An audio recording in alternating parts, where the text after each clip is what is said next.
Hello friends, welcome back to my channel. आज हम लोग पढ़ने वाले हैं क्लास 10th के लिए बहुत ही ज़्यादा महत्वपूर्ण क्वेश्चन। ये हम लोग किस मतलब कि सब्जेक्ट का क्या नाम किया है, तो सब्जेक्ट का नाम है साइंस, यानी कि जिसको हिंदी में बोलते हैं विज्ञान। और इसमें विज्ञान में भी 3 टॉपिक होता है, जैसे कि रसायन विज्ञान, भौतिक विज्ञान और जीव विज्ञान। तो आज हम लोग पढ़ने वाले हैं रसायन विज्ञान के 8 पार्ट है, 8 पार्ट यानी कि भौतिक विज्ञान को भी इंक्लूड करके 8 पार्ट है। नहीं तो केवल रसायन विज्ञान का देखा जाए तो रसायन विज्ञान का केवल कितना पार्ट होगा, तो ये होगा 2 पार्ट।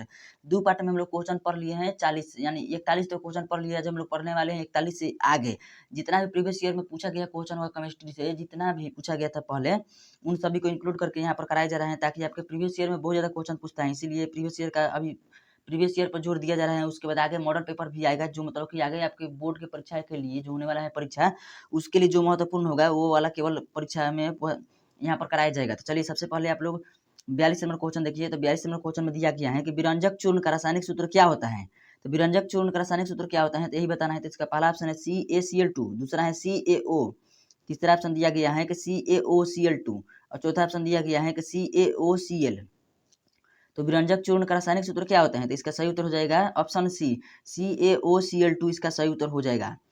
आगे देखते हैं क्वेश्चन 43 नंबर। तो 43 नंबर क्वेश्चन में दिया गया है कि निम्न में कौन अम्ल नहीं है। तो इसमें से अम्ल नहीं है ये जानना है। तो अम्ल कौन सा नहीं है, तो पहला ऑप्शन दिया गया है HCl, तो अम्ल है, ये सभी लोग जानते हैं। HNO3 ये भी सही नहीं है, अम्ल नहीं, यानी कि जो भस्म होगा वो सही उत्तर हो जाएगा। K2SO4 ये भी अम्ल, सॉरी H2SO4 ये भी अम्ल है, तो ये भी नहीं होगा, अम्ल नहीं है, ये चूज करना है। तो KOH सही उत्तर हो जाएगा, ये अम्ल नहीं है, यानी कि यही सही उत्तर हो जाएगा, ऑप्शन डी में दिया गया है। 44 नंबर क्वेश्चन देखते हैं। तो 44 नंबर क्वेश्चन में दिया गया है कि निम्नांकित यौगिकों में कौन अम्ल है। तो इनमें से कौन सा अम्ल है ये बताना है। बहुत ही आसान क्वेश्चन है। पहला ऑप्शन है CEO, दूसरा है H2SO4, तीसरा है Na2O, चौथा ऑप्शन दिया गया है कि CaOH2। तो निम्नलिखित यौगिकों में कौन सा अम्ल है, तो अम्ल है H2SO4। हम लोग जानते हैं कि H2SO4 बहुत ज़्यादा घातक अम्ल है और ये अब इंडिया में बैन भी हो गया है, जैसे कि मतलब आसानी से नहीं मिल सकता है, किसी को चाहिए तो ये प्रयोग करने के लिए सिर्फ मिलता है। चलिए दोस्तों आगे बढ़ते हैं। 44 हो गया, 45 नंबर। और इसका H2SO4 को अम्ल राजा भी कहते हैं। उसके बाद H2SO4 पूछता है कि बैटरी का अम्ल किसे कहा जाता है, तो H2SO4 का भी को ही बोला जाता है। जितना भी सल्फ्यूरिक अम्ल किसको बोला जाता है, तो H2SO4 को ही बोला जाता है। जितना H2SO4 से क्वेश्चन बनने वाला था सभी मैं करा दिया हूँ, अब कोई प्रॉब्लम नहीं होगा H2SO4 से लेकर। अगला क्वेश्चन है सक्रिय धातुएं अम्ल से विस्थापित करती हैं। तो सक्रिय धातुएं जो है अम्ल से विस्थापित करती हैं।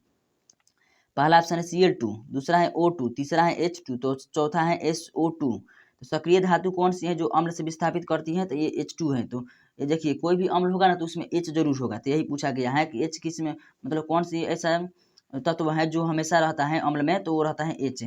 ऑप्शन सी इसका सही उत्तर हो जाएगा। 46 नंबर क्वेश्चन में दिया गया है कि जल का पीएच मान कितना होता है। तो जल का पीएच मान आप लोग जानते ही होंगे कि जल उदासीन होता है, तो उदासीन का पीएच मान कितना होता है, तो 7 होता है। और 7 से कम रहेगा तो क्या होगा, तो 7 से कम रहेगा तो अम्ल होगा, और 7 से अधिक रहेगा तो क्या होगा, तो 7 से अधिक रहेगा तो क्या होगा, तो यही बताना है। तो अधिक रहेगा तो भस्म होगा, यानी कि लवण होगा। तो इसको आप लोग ध्यान दीजिएगा। आगे देखते हैं क्वेश्चन 46 हो गया। 47 नंबर। तो 47 नंबर क्वेश्चन में दिया गया है कि जैसे कि 47 नंबर में बोला गया है कि एक जलीय विलयन लाल लिटमस पत्र को नीला कर देता है। इस विलयन में निम्नलिखित में से किससे अधिक मात्रा में मिलाया जाए कि वह विलयन नीले लिटमस पत्र को लाल कर दे। तो नीले को लाल कर दे, सबसे पहले यहाँ पर ध्यान देने वाली बात है कि नीले को लाल कर देते हैं। नीले को लाल कौन सा करता है, तो इसका सही उत्तर हो जाएगा। जैसे पहले इसका ऑप्शन देखते हैं दोस्तों, आप लोग इस बात का ध्यान दीजिएगा ना, जैसे कि यहाँ पर इन सभी को छोड़ दीजिए, अभी इन सभी को मत देखिए। अभी देखिए कि नीले को जो लाल करता है तो उसे क्या कहते हैं, तो नीले से लाल कर देता है। तो लाल कर देता है तो उसे क्या कहते हैं, तो अम्ल कहते हैं। तो यहाँ पर क्या बोला है कि जो नीले को लाल कर दे, लिटमस पत्र को लाल कर दे। तो यही यही इतना ही मतलब पढ़ना है, आगे नहीं पढ़ना है। तो यहाँ पर देखिए दोस्तों, इधर थोड़ा सा कटा भी होगा तो कोई प्रॉब्लम नहीं है, मैंने बता दिया है कि नीले को जो लाल करे वो उसी को बताना है। तो नीले को जो लाल करता है उसे अम्ल कहते हैं। और यहाँ पर पहला ही ऑप्शन में दिया गया है कि हाइड्रोक्लोरिक अम्ल। हाइड्रोक्लोरिक अम्ल का सूत्र क्या है, HCl। और यहाँ इसको बनाने का 2 ट्रिक हो गया। यहाँ पर लास्ट में अम्ल दे दिया है तो इसका पहचान भी आसानी से हो जाएगा। और इसको केवल इतना ध्यान रखना है कि नीले को जो लाल करता है उसे अम्ल कहते हैं, बस हो गया। और इसके विपरीत जब होगा ना तो ये भस्म हो जाएगा। जैसे कि लाल को नीला करे तो उसे भस्म कहते हैं। 48 नंबर क्वेश्चन में दिया गया है कि निम्नांकित में कौन हाइड्रोनियम आयन है। तो हाइड्रोनियम आयन कौन सा है, तो इसका पहला ऑप्शन है H3O+, दूसरा है H3O-, तीसरा ऑप्शन देखना पड़ेगा। तो तीसरा ऑप्शन में दिया गया है कि OH-, चौथा में दिया गया है कि OH+। तो इसका सही उत्तर क्या हो जाएगा? तो निम्नलिखित में से हाइड्रोनियम आयन कौन सा है? तो हाइड्रोनियम आयन है H3O+। तो H3O+ ऑप्शन ए में दिया गया है, तो ऑप्शन ए इसका सही उत्तर हो जाएगा। 49 नंबर क्वेश्चन में क्या बोला है? तो 49 नंबर क्वेश्चन में दिया गया है जैसे कि बेकिंग पाउडर, जो बेकिंग पाउडर होता है का एक अवयव सोडियम बाइकार्बोनेट है, तो दूसरा अवयव कौन सा है? तो दूसरा अवयव कौन सा है तो यही बताना है। तो इसका पहला ऑप्शन है एसिटिक अम्ल, दूसरा है जिंक सल्फेट, तीसरा है टार्टरिक अम्ल, चौथा है चूना जल। तो इसका सही उत्तर हो जाएगा टार्टरिक अम्ल। तो ऑप्शन सी में जो दिया गया है वही सही उत्तर हो जाएगा। 50 नंबर क्वेश्चन देखते हैं। तो 50 नंबर क्वेश्चन में दिया गया है किसी बिलियन के पीएच का मान 4 है तो बिलियन होगा। तो पीएच मान 4 है, तो हम लोग जानते हैं कि 7 होता है तो उदासीन होता है, 7 से कम होता है तो क्या होता है? तो अम्ल होता है, और 7 से जब अधिक होता है तो क्या होता है? तो 7 से अधिक होगा तो ये होगा भस्म यानी कि लवण होगा। यहाँ पर क्या बोला है कि 4 है, तो 4 है तो 7 से कम है, तो 7 से कम है तो क्या होगा? तो अम्ल है। तो अम्ल कहाँ दिया गया है? तो ऑप्शन ए में ही दिया गया है, तो ऑप्शन ए इसका सही उत्तर हो जाएगा। चलिए 51 नंबर क्वेश्चन देखते हैं। तो 51 नंबर क्वेश्चन में क्या बोला गया है कि जैसे कि निम्नलिखित में कौन विलयन प्रबल अम्लीय है? तो प्रबल अम्लीय का मतलब क्या हो गया? तो प्रबल अम्लीय का मतलब हो गया ना जैसे कि जितना पीएच मान कम रहता है वो प्रबल अम्ल होता है। तो इसका प्रबल अम्ल के लिए पहला ऑप्शन क्या दिया गया है? तो 4.5 दिया गया है, दूसरा ऑप्शन दिया गया है कि 0, और तीसरा ऑप्शन दिया गया है 14। तो 14 तो होगा नहीं, क्योंकि जब 7 से जब अधिक हो जाएगा पीएच मान तो वो भस्म में चला जाता है, तो वो 7 नहीं हो जाएगा, सॉरी 7 से अधिक वाला नहीं होगा। तो यहाँ पर पीएच मान 4.5 है तो ये हो जाएगा, और पीएच मान 0 है तो ये भी हो जाएगा। तो ऑप्शन ए और बी दोनों हो जाएगा। तो ऑप्शन ए और बी दिया गया है ऑप्शन डी में, तो ऑप्शन डी इसका सही उत्तर हो जाएगा। इसको क्लिक कर दीजिएगा डी को। चलिए आगे देखते हैं। क्वेश्चन 51 हो गया 52 नंबर। तो 52 नंबर क्वेश्चन में दिया गया है कि जैसे कि अभिक्रिया H2O+HCl एरोहेड H3O++Ci- में H2O का आचरण कैसा होगा?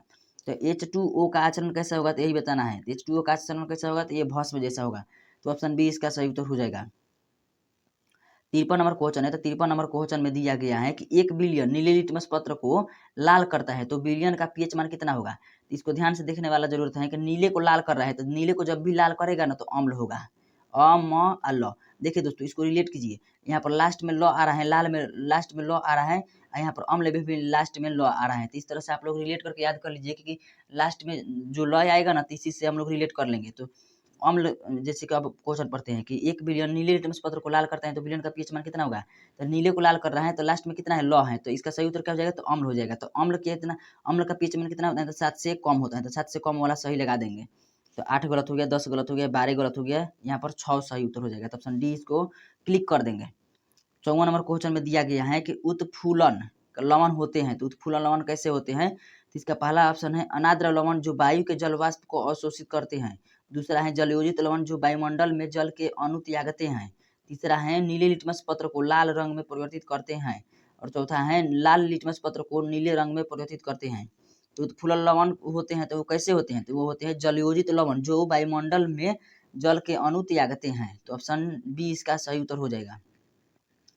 55 नंबर क्वेश्चन में दिया गया है कि निम्नलिखित में किसकी प्रकृति अम्लीय होती है? तो ये जो दिया गया है ना, इसमें से चूज करना है कि निम्नलिखित में से किसकी प्रकृति का प्रकृति जो होती है अम्लीय होती है। चलिए इसको ऊपर करना पड़ेगा, नहीं तो ये लिखे होने के कारण यहाँ पर लिखा हुआ है ना, तो इसके कारण नहीं दिख रहा है, तो ऊपर कर ले थोड़ा सा। चलिए आगे देखते हैं किसकी प्रकृति अम्लीय होती है। तो ये होती है मानव रक्त की, तो ये गलत हो गया। दूसरा है चूना जल की, ये भी गलत हो गया। तीसरा है एंटासिड की, तो ये भी गलत हो गया। लाइम जूस यानी कि जो लाइम जूस होता है ना उसकी प्रकृति अम्लीय होती है, तो ऑप्शन डी इसका सही उत्तर हो जाएगा।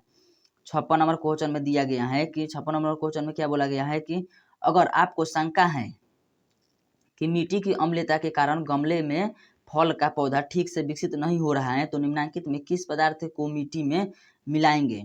तो किस पदार्थ को मिलाएंगे? तो बहुत ही आसान क्वेश्चन है, बेकिंग पाउडर को मिलाएंगे। तो बेकिंग पाउडर सही उत्तर हो जाएगा। आप लोग को याद नहीं होगा तो आप लोग याद कर लीजिए, वीडियो को पॉज भी कर सकते हैं और उस तरह से भी याद कर लीजिए। अगला क्वेश्चन है 57 नंबर। तो नींबू के खट्टा स्वाद को खत्म करने के लिए निम्न में से किसका उपयोग सबसे अधिक उपयुक्त होगा? तो नींबू के खट्टा स्वाद को खत्म करने के लिए निम्न में से किसका उपयोग सबसे अधिक उपयुक्त होगा? तो इसका पहला ऑप्शन है चीनी का, दूसरा है एक पदार्थ जिसका पीएच मान 7 से के बराबर हो, तीसरा ऑप्शन है एक पदार्थ जिसका पीएच मान 100 से नीचे हो, चौथा ऑप्शन में दिया गया है कि एक पदार्थ जिसका पीएच मान 8 से अधिक हो। तो यही सही उत्तर हो जाएगा। एक पदार्थ जिसका पीएच मान 8 से अधिक हो तो उसका ही यूज करेंगे। आगे क्वेश्चन 58 नंबर। तो 58 नंबर क्वेश्चन में बोला गया है कि निम्नांकित में प्राकृतिक सूचक कौन है? तो प्राकृतिक सूचक कौन होता है? तो ये हल्दी ही होता है। तो हम लोग हल्दी को अच्छी तरह से पढ़े हैं, तो इसका तो क्लिक करने में कोई दिक्कत नहीं होगा। 59 नंबर क्वेश्चन में दिया गया है कि अम्लों का स्वाद होता है। तो अम्लों का स्वाद कैसा होता है? तो पहला ऑप्शन दिया गया है कि मीठा होता है, दूसरा ऑप्शन दिया गया है कि खट्टा होता है, तीसरा ऑप्शन दिया गया है कि कोई स्वादे नहीं होता है, चौथा ऑप्शन दिया गया है कि तीक्ष्ण होता है। तो अम्लों का स्वाद कैसा होता है? तो अम्लों का स्वाद खट्टा होता है। तो ऑप्शन बी इसका सही उत्तर हो जाएगा, अम्लों का स्वाद खट्टा होता है। 60 नंबर क्वेश्चन देखते हैं। तो और ये वीडियो का अंतिम क्वेश्चन होगा, उसके बाद पार्ट 4 आएगा। जैसे कि ये अम्ल क्षार एवं लवण का ही पार्ट 1, पार्ट 2, पार्ट 3 और पार्ट 4 चल रहा है। तो आप लोग इसको ध्यान से देखना मत भूलिएगा, क्योंकि इसमें जितना भी इंपॉर्टेंट क्वेश्चन था ना, सभी को करा दिया जा रहा है। तो आप लोग टेंशन मत लीजिएगा, जैसे केमिस्ट्री में मेरा कम नंबर आएगा या अधिक नंबर आएगा, जैसे कि इसमें जो भी कराया जाएगा ना, सभी इसी में से क्वेश्चन आने वाला है। और आपको छोड़ा थोड़ा जाएगा, अभी ये वाला आदर्श बैच खत्म होगा तो उसके बाद टारगेट बैच आएगा 10वां के लिए, वो भी देखना मत भूलिएगा। उसमें बहुत ज़्यादा इंपॉर्टेंट क्वेश्चन आएगा। उसके बाद मॉडल पेपर आएगा तबाही बैच से लेकर के, तबाही बैच के नाम से आएगा मॉडल पेपर, तो उसको भी देखना मत भूलिएगा। तो चलिए दोस्तों 60 नंबर क्वेश्चन देखते हैं। तो 60 नंबर क्वेश्चन में बोला गया है कि प्रबल अम्ल के जलीय विलयन में किसका अधिक्य होता है? तो प्रबल अम्ल के जलीय विलयन में किसका अधिक्य होता है? तो H+ आयनों का अधिक्य होता है। तो इसका ऑप्शन ए में दिया गया है, H+ आयनों की अधिकता होती है। तो ऑप्शन ए सही उत्तर हो जाएगा। चलिए दोस्तों, आज हम लोग पढ़ लिए हैं 60 तक इम्पोर्टेंट क्वेश्चन केमिस्ट्री का। दोस्तों आप लोग चाहते हैं कि ये सभी जो वीडियो हैं इसका लिंक एक साथ मिल जाए, केमिस्ट्री, फिजिक्स, बायोलॉजी और 10वां क्लास के लिए मैं बता रहा हूँ, और 12th क्लास के लिए भी चाहिए तो वो बोल दीजिएगा, वो उसका भी लिंक प्रोवाइड कर दूंगा, या आप लोग प्लेलिस्ट जा करके चेक कर लीजिएगा। अगर जब चाहते हैं कि प्लेलिस्ट का भी लिंक चाहिए तो आप लोग यहाँ पर क्लिक कीजिए डिस्क्रिप्शन पर, वहाँ पर जाइए, वहाँ पर physics, chemistry, biology, economics, polity, उसके बाद हिंदी, इंग्लिश जो भी है वो सभी का है लिंक एक साथ मिल जाएगा। तो चलिए दोस्तों, आज के लिए इतना ही। वीडियो देखने के लिए धन्यवाद। Thanks for watching this video.